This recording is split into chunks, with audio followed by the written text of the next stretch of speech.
I'm Kyle Sloan. This is my friend Damon. We're going to take a look at Osoto-Gari. And Osoto is one of my favorite throws, and it's extremely versatile. One of the things I really love about Osoto is that it has a wide range of application as far as the intensity with which you can execute it. And we're going to show you some of that variance right now. One of the elements that we look at from a standard grip with erect posture is that as I'm making my step, I'm going to do this without hands to demonstrate I'm not doing anything, is I'm going with my foot to this line. And you'll notice his back foot is just activated. It's just starting to lift, but it hasn't broken free. And this is my ideal condition that I'm after. If I make this action, if I happen to implement some hands, or if I get a little aggressive with my step and that leg breaks loose, I'm hitting it too hard. And we want to be cautious when we approach judo in that I've got to come in under the radar. I don't want to do anything that's going to make his defense mechanisms kick in, because then it's going to turn into a fight. I want to just massage him a little bit lightly with that step. And now he's like, hey, I'm all up on one foot. What's going on? And he's all surprised. The hand actions are very, very light. They're sort of guiding actions with the hands. I don't do a whole lot with the hands other than I keep my right hand in front of my right shoulder as I'm making this stepping action. But I'm not really pulling on him. Maybe here at the end I might give him just a little tug to just secure my hand to my shoulder. My free hand, you'll see some guys advocate really making a big action out of that. I'm not in that group. I tend to make this a very light action that sort of comes in after the fact.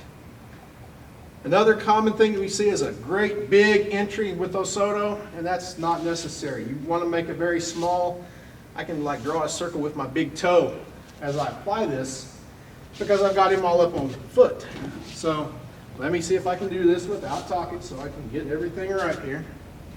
Boom. Touch, little circle. And we can drop him very easily. You'll notice when you make this action, you're coming through, the ankle's engaged, and we start this action coming from the knee and then from the hip.